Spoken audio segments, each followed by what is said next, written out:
doing marketing in the future is going to be about understanding what's going to differentiate you and what's going to distinguish you. We have to recreate the data structure of the internet in a way that's going to make it AI ready. If I'm not gathering, curating, and using data as the first thing that I'm doing when it comes to how do I execute my marketing, then I'm behind and I have to catch up quickly. It's using the data in a way that we've never been able to use the data before, and that feels really intimidating. My biggest advice to revenue leaders is use data to figure this stuff out.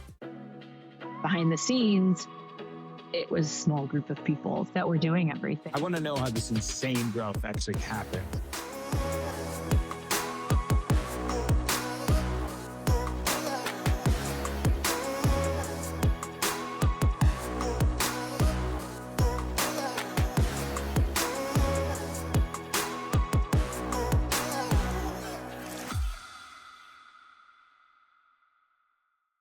Before we dive into the episode, a quick pause to recognize the work and impact of our sponsor partner, TriNet. Founding a company is hard enough. Navigating payroll, benefits, and compliance shouldn't slow you down. That's where TriNet comes in. They work with startups and scaling businesses to help take HR off your plate so you can stay focused on building product, growing revenue, and hiring great people, the go-to-market engine. B2B companies like Hivebright and Equilend trust TriNet to help handle the infrastructure of their workforce so their teams can focus on execution. Learn more at trinet.com/GTM now. That's TRINET.com/GTMNOW. Now, on to the episode. Hello and welcome back to the GTM podcast. This is your host, Sophie Buonasisi, VP at GTM Fund and GTM Now. And I'm joined today by Michael Walrath. I'm really excited for this conversation. Michael, welcome. Hi, Sophie. Thanks for having me. Absolutely. Quick bio for the listeners. So Michael is the CEO and chairman of Yext, a publicly traded digital presence platform that helps businesses manage and synchronize their digital presence across search engines, maps, apps, and voice assistants by ensuring that information like location, services, FAQs, brand content appears accurately and consistently wherever customers search. He also co-founded WGI Group, LLC, to provide growth capital to early and expansion stage startups in enterprise software, consumer, internet, and digital media industries. Previously, Michael was the co-founder and chairman of Moat, which was acquired by Oracle in April of 2017. In 2003, Michael founded Right Media, the world's first open exchange for digital advertising. He also served as chairman and CEO of the company until its acquisition by Yahoo in July of 2007. At Yahoo, he was responsible for the operations of global advertising marketplaces. So definitely the right person to talk to in terms of what's going on right now with search and the overall space. You did both the company summary and my bio better than I ever would have. So thank you for that. Absolutely. Well, you make it easy. And I mean, you are the perfect person. I think the company side is really interesting because you've really lived through almost a mirroring effect in a company capacity of what the industry is going through. So I'm curious from a search perspective, what you've really seen overall happening in the space now. This has been a really interesting run. And what's funny is I started my career nowhere near the search space. So I started my early career at DoubleClick. I sold ads there. I figured out how to game the system there to make ads not work that well, and then left there and started a company called Right Media, which is digital display advertising exchange. It was the first platform for programmatic media buying, which has become a big thing. And never in any of that did I really think that this idea of search would be part of my background. But that changed when we sold Right Media to Yahoo in 2007. And when I took that, I agreed to stick around for 2 or 3 years, as you do in an acquisition like that. And within about 6 months, they asked me to oversee both the display marketplaces, which I was very well versed in, and the search marketplace, which I knew very little about. And so I kind of had to bone up on the history of what had gone on between, call it the late 90s and 2007 in the search space. We were in a moment there in 2008, 2009, where we were just getting our lunch eaten by Google in every way. And we had this horrible dilemma. I'm not sure Yahoo was considered an innovator in search at that time, but they had been. We had to choose. We could either monetize really aggressively, as we had a tendency to do, or we had to give up a lot of money and we had to provide a better search experience, more relevant search experience, which is what Google was doing to us. If you go back to those days, Yahoo had 3 or 4 ad units on the page, on the search results page, and Google had 1 or none. And so every time we cranked up the monetization, we just watched our search share erode.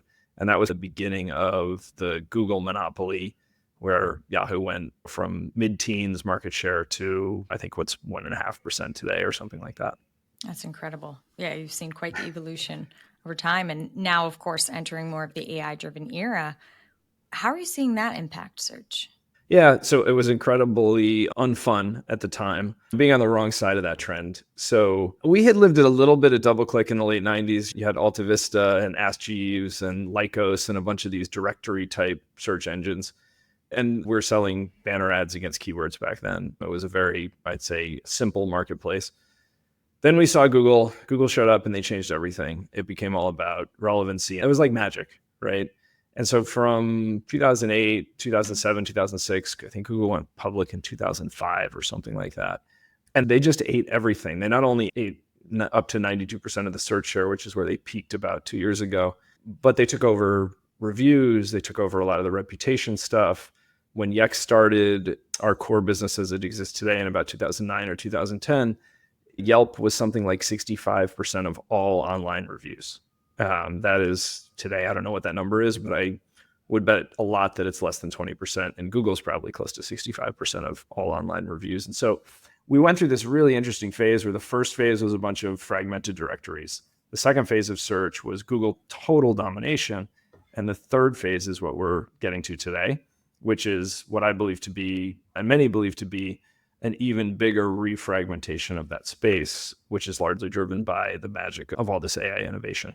Definitely. Well, we're entering the third phase then, as it sounds. You actually saw when Google came into play, and now we're seeing all these different channels take up. It almost feels like a diversification of channel, and there's never been so many opportunities. How does that actually impact software companies as there's just a continuous expansion of channels?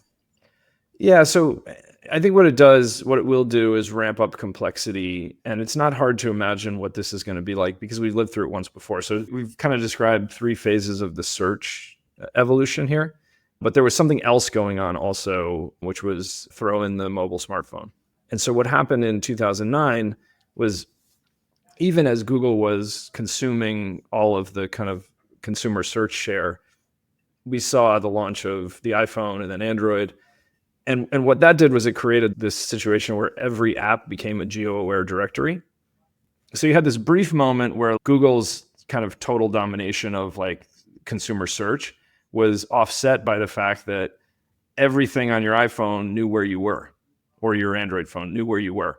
And so it was like every app became this geo-aware search engine, and it created a huge problem for any marketer who was trying to be found locally. Because instead of having a small set of directories that you had to keep your information correct in, you now had to do it across this entire fragmenting set of mobile experiences. And so that's where Yext really became the company that it is today. And we built our first product, which is our listings product. And it's really the ability to syndicate all of your authoritative business information across a network of publishers, many of whom were either created or accelerated by this mobile fragmentation. So these are the TripAdvisors, and the one I like to talk about is MapQuest, right? So MapQuest was this unbelievable directions engine in the kind of late 90s and early 2000s where you did this magical thing where you put in where you wanted to go and it printed out a piece of paper that had the directions on it for you, right? Pre-mobile device, everybody having a GPS in their car.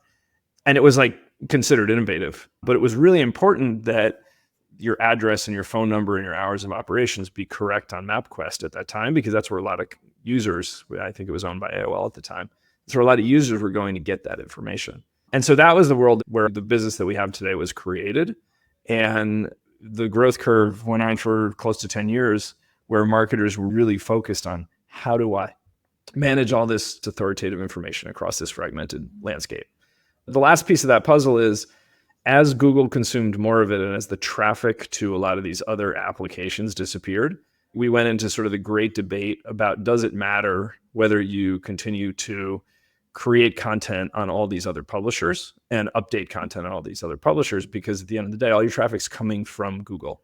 And so our little corner of the industry has kind of had this ideological war happening, which is rooted in SEO concepts around, Does it matter that your information be perfected across the entire web? We believe it absolutely matters, and we think that it's very clear that it matters because Google references all of those other places in order to determine what the right answer is. So even though no one goes to MapQuest for directions anymore, Google goes to MapQuest. And what they're looking for is data fidelity. They're looking for the name and the address and the phone number and the menu and all these other pieces of information the same across all these different directories on the web. Yeah. It's almost like shifting the mindset from more of people behavior to engine behavior and what's actually being indexed.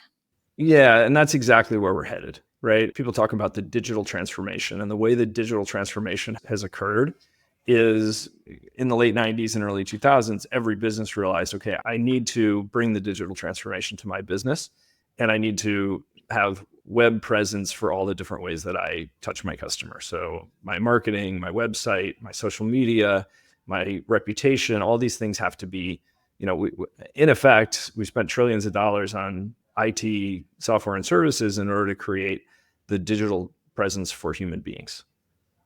Great, amazing, awesome. We've created a ton of really interesting businesses and business models. And now we're going to have to replicate it all. And we have to rebuild that entire digital presence now for machines because they don't want to consume it the same way that human beings do. They don't want pretty pictures. They don't want drop-down boxes. They don't want navigation fields. What they want is pure, unfiltered data. And in a lot of ways, that's a lot like what happened in 2009, only 10x or 100x bigger. We have to recreate the sort of data structure of the internet in a way that's going to make it AI ready. Yeah, and you mentioned earlier the network. And so the network of different search engines is expanding, and Google's share of search might be a little bit further down, 2 to 4%. More Gen Zs are using TikToks, ChatGPT is handling hundreds of millions of weekly users. What does that look like from that diversification? Are there certain network channels that you would advise operators and startups to really pay attention to? Yeah, so I'd advise everybody to pay attention to a couple of things. So the first thing is you referenced the fact that Google search share has started to erode. Interestingly, the way that's measured today is really just against the other legacy or traditional search engines. So what's not being taken into effect in those studies is the impact of ChatGPT or Perplexity or Grok or any of these other generative AI platforms because they're not being measured that way. So all that's happening there is there's a little nibbling around the edges where Bing and potentially Yahoo or others are just eating a little bit of Google search share. And that to me feels like the stabilization of the monopoly can get to 92%, but it probably can't stay there. And so I think that's what that is. What's not being measured today, but we're starting to get some really interesting signal on, is the fact that if you take a much broader definition of search share and you say just, where are the questions being asked and the answers being provided, that would include then ChatGPT and SearchGPT and Perplexity and Grok, Gemini, Google's own AI experience. And what's happening there is you're starting to see traffic patterns that show that a lot more of the referral traffic on your web properties and also the indexing or kind of bot traffic coming from those services are all increasing. And so what that tells you is that the questions are being asked much more broadly than the pure search share would measure. That makes sense. And how should SaaS companies rethink their marketing funnels with that in mind? Yeah, so I would go broader than SaaS companies. So I think every SaaS company probably has a different ICP and a different target. And there's a whole set of things that SaaS companies need to worry about right now, which is how much of this kind of agentic shift is going to commoditize or make it more difficult to sell my tools. I think that's a whole different discussion. The way we think about it from a marketing standpoint is any marketer who has a product or a service, or whether it's financial advisors, dentists, doctors, retail establishments, anything that has a local lens on it has to be very alert to the fact that all the rules of how is your product, service, advisor, dentist, doctor, practitioner being discovered are changing before our eyes. And there are two shifts to that. One is fragmentation. It's no longer just what does Google say about my business and what am I doing to make sure that I rank on Google. It's also what do the generative AI engines say about my business? What does ChatGPT say? So there's in that is rank or prioritization, but there's also sentiment. They tend to express a lot more opinions than Google does. And so in order to focus on that, what businesses are going to have to understand, especially anybody with a local lens, is that the answer is going to be very different depending on which street you're standing on. You take any major city, right? And if you are looking for a cup of coffee and you start walking around the city and you start asking all these different services, hey, ChatGPT, where's the best cup of coffee near me? ChatGPT is going to know your location. It might know your preferences. It might know certain things about you, just the same way that Google does, the same way that Perplexity or Grok or whatever your sort of experience of choice is. As you walk around that city, the answer to that question is going to change, right? This is nothing new. This is because the interface is geo-aware. The question is, how is that service or that experience identifying what they should be surfacing as the answer for you? And what can go into that is a nearly infinite set of data points that are both around you in the memory of the device and of your prior searches and of questions or things you've told it to remember. Remember that I like vegan food. So even if you don't say, I'm looking for a cup of coffee at a place that also serves vegan food, ChatGPT or Grok is going to say, well, I know you like vegan food, and here's a cafe that has great coffee, but also happens to have vegan snacks. And I think that's the big paradigm shift that we're going to see, is that it's not enough anymore as a marketer just to say, well, this is my location. Here's the reviews and ratings around that location. And here are my hours of operation and expect to be found. You have to go deeper and deeper into the core data of your business. And then you have to figure out, how do I distribute that data in a way that the AI bot or the AI agent is going to decide that this is where I should send Sophie right now. Yeah, that makes sense. Because whatever your ICP is, right? So if for that example, for a coffee shop, it's going to be presumably people who drink coffee, right? And so they're going to think in terms of, how do I make myself most attractive to people who drink coffee, depending on all the different things. So what gets really interesting is, from a marketing standpoint, you can actually start to reverse engineer a lot of these things using data, right? So for example, if I'm a startup coffee shop located in the neighborhood that you're walking through there, and I'm facing stiff competition from 10 other coffee shops within a 5-minute walk or 10-minute walk of where I am, one of the things I need to understand is, what are they doing in order to create visibility and presence around their business? We're living in a world that's changing really fast. And some of the things that we're helping our customers do is to gather those competitive intelligence insights at a level that's much more granular than anything they've ever had before. So what you can do now is and we have a new product that does this. I'm not here to pitch products, but it's a really good example of how this works. You can actually take real search data across all these different platforms for very specific queries to your business, and you can aggregate it up across hundreds of different variables. And those variables can be things like distance, which is really important, but there's very little you can do about distance.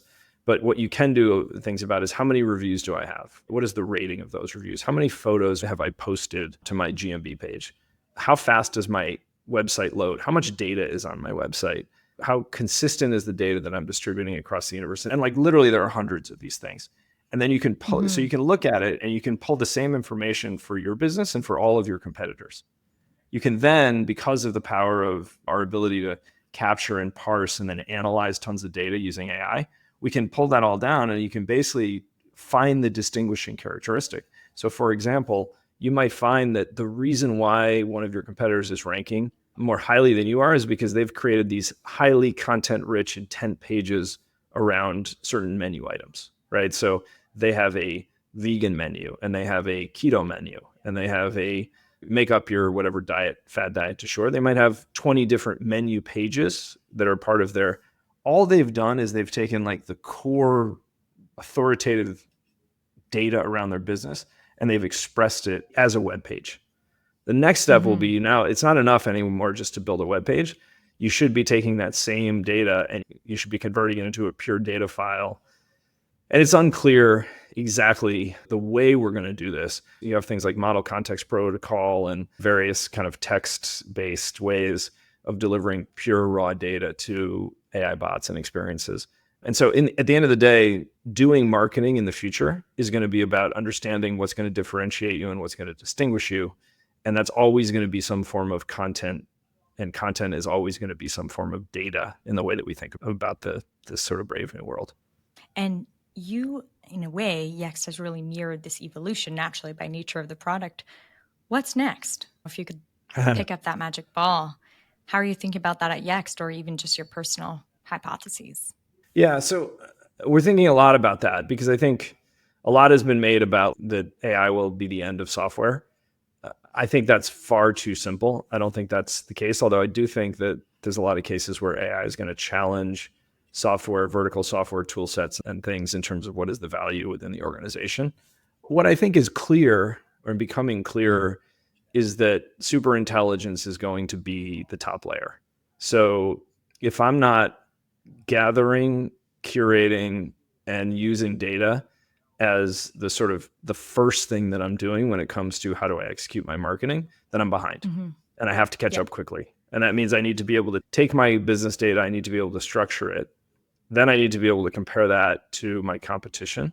And I need to be able to understand what are they doing that I'm not doing, which then what does that do? That creates more data, right? So that menu pages example we talked about, there could be service pages, there could be product pages, there's infinite ways. And I'm using pages as a proxy for structured data creation, because then what you're going to do is you're going to say, okay, well, we need social media posts around our vegan menu pages. And we need reviews that specifically review response capabilities that specifically talk about every time I respond to a consumer review, I'm creating more data, right? I'm creating data that's really consumable by AI agents because they're going to say, okay, well, like here's a negative review about the business not having a vegan menu. And then a response from the business saying, actually, we do have a vegan menu and here's a link to it. And I've now created content that bot can index and say, okay, like I now understand that this business has a vegan menu. And so anytime I get a question about a vegan menu, I can recommend this business.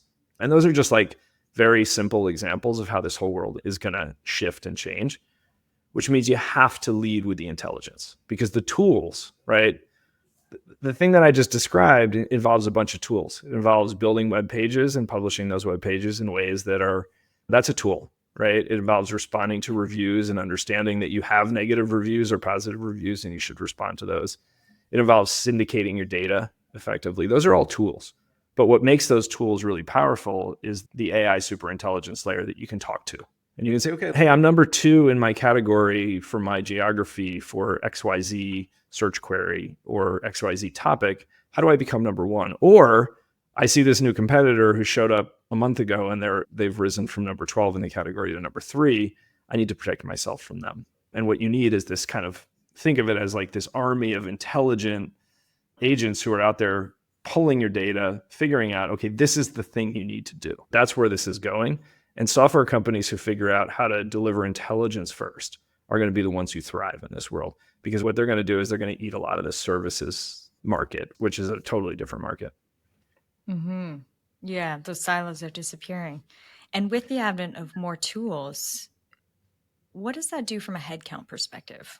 Yeah, so I'm not a big believer that this is a huge destroyer of jobs. I think what this is a huge changer of jobs. And I think what we've seen with technological shifts is that it's always a huge changer of jobs. And so funnily, Uber was supposed to destroy all the taxi jobs, right? I promise that there are more drivers in every city today than there were 10 years ago, right? Now, maybe now the current thing is, well, Waymo is going to take all those jobs away. And maybe that's true, but other jobs will be created. So I think what happens when we get the intelligence layer right and the tools are more automated, then the work that we do as marketers or marketing operations folks or strategists, it all gets up leveled. So I spend a lot less time doing keystrokes and figuring out, okay, I need to go get a developer to make a bunch of pages that I can publish about all these different things in my business. And instead, that's tool work that happens behind the scenes.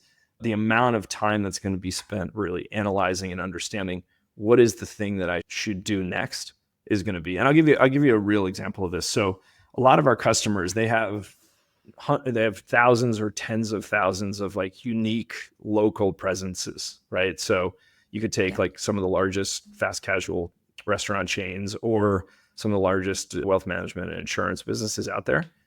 One of the fascinating things that we're seeing as we aggregate all this data is that the strategy for discoverability and digital presence can be fundamentally different for 2 locations that are in the same town or within 5 or 10 miles of each other. And so it's like things become remarkably bespoke, where you might take a pizza restaurant that's 10 miles away from another pizza restaurant, and you start looking at the data and who the competitor is and how they're competing, and the prescription for improvement or protecting a great presence position are completely different.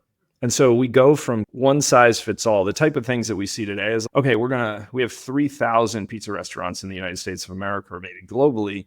And our big initiative for this year is to increase the reputation score of all of those entities. That's the kind of thing that we've been working on as an industry. What happens next is you realize that of those 3,000, there's only 1,000 that actually will benefit from a higher reputation score, either because they already have a high enough reputation score or because they just don't have any competition. And so you wind up with a world where you can have bespoke marketing recommendations for each one of those stores.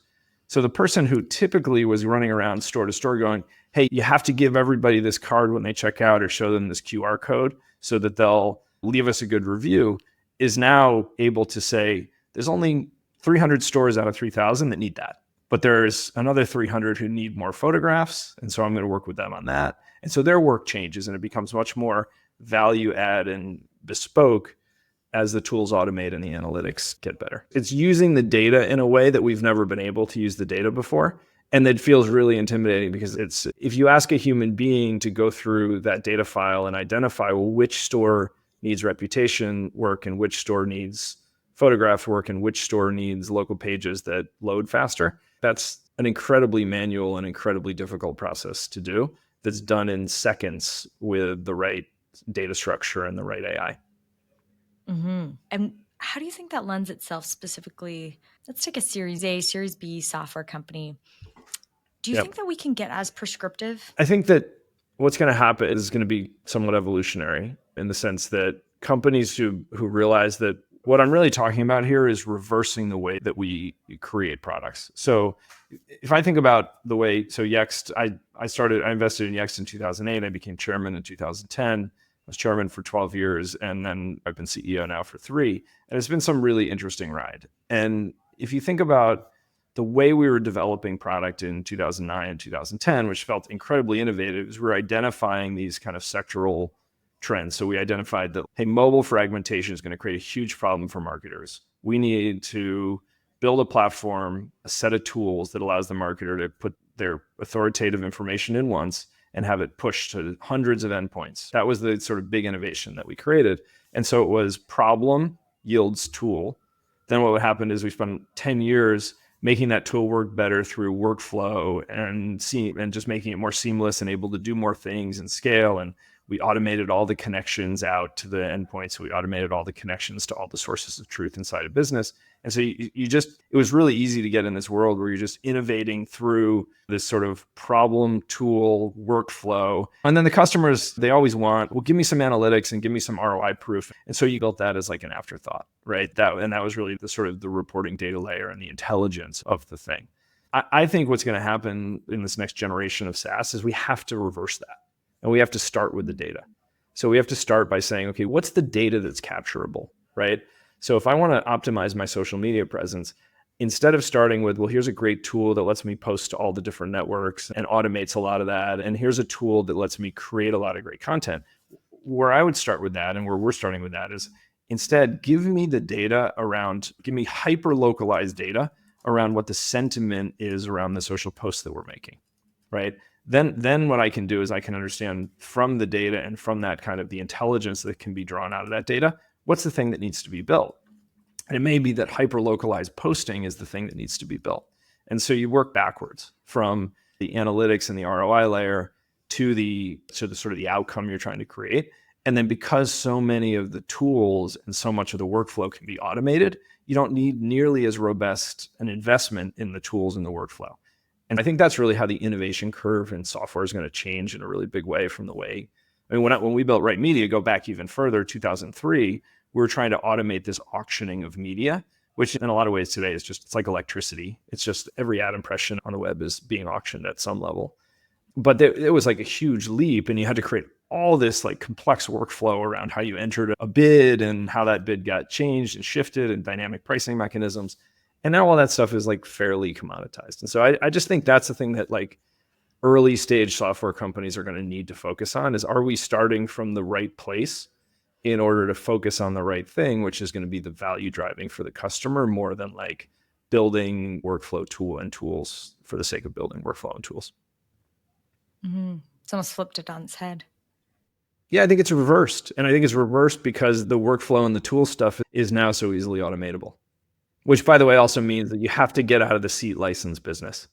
Yes. Now I feel like we've got to go down this hole. I'd love to hear a little bit more on your take on seat-based pricing, because it is inevitably a very highly discussed topic right now, and one that I think the overall narrative is similar to yourself, but curious to hear your thoughts there. Yeah, I mean, to me, I think it's both obvious, but also not as simple as it seems. So I really look forward to a day where we have a pretty significant size sales team and client success team. And I think a really great day is when they just talk to an assistant and the assistant inputs notes and advances deals and does all those go-to-market things that need to be done. And what that means is that I think the other side of this would be, well, if you have human beings talking to a machine, it's no different than human beings keying data into a machine. I think what will be different is that the cost on a per human being basis is going to have to come down, or will be forced down, because there are other people are going to figure out how to use the tools and the AI to make that happen. So the part of this that I think is really operative is, if I were pricing, thankfully we don't price on a per seat basis here, so we don't actually have this problem, which makes it easier for me to say that's going to be a big problem. If I were in a business that was doing that, I would be thinking about how quickly can I move to a value-based pricing model, to a jobs to be done, to an outcome-oriented pricing model. Because I think what's going to happen is that the startups and the innovators are going to do that, and the ROI is going to be built into the contract in a way that like paying per head is not. Definitely. And I mean, we're seeing that. Obviously, we come in at an earlier stage, and it's how we're really looking and aligning everything. It's jobs to be done, outcome oriented. So it'll be interesting to see how these shifts take place on both spectrums, at the more enterprise level and the startup level. Now, Mike, I've got a couple of quick questions for you. I'm curious, you've led at Yext for over 15 years and led the company through some really pivotal points of its trajectory, incredible growth. What's your advice to other leaders for leading at a company and evolving at a company itself? You almost have to reinvent yourself as a leader. And I ask because we've got a lot of go-to-market executives in our audience, a lot of venture leaders that are constantly looking to level up their own career and expertise and grow with a company. Yeah, it's a big question. Yext has been interesting because for the better part of 15 or 16 years, I had the best job at the company, which was I was the non-executive chairman, which meant I had no operational responsibility. When things went really well, which they did for a really long time, I got more share of the credit than I deserved. And when things didn't go well, everyone looks to the CEO and the management team and says, well, these guys are screwing it up. So it's only in the last 3 years where I have to carry the weight of that. But when I think about Yext or some of the other entrepreneurial endeavors, right, media, and kind of leading through cycles, I think one of the things that we're dealing with now is that tech, for all intents, hasn't had a really significant downward cycle since 2002, 2001.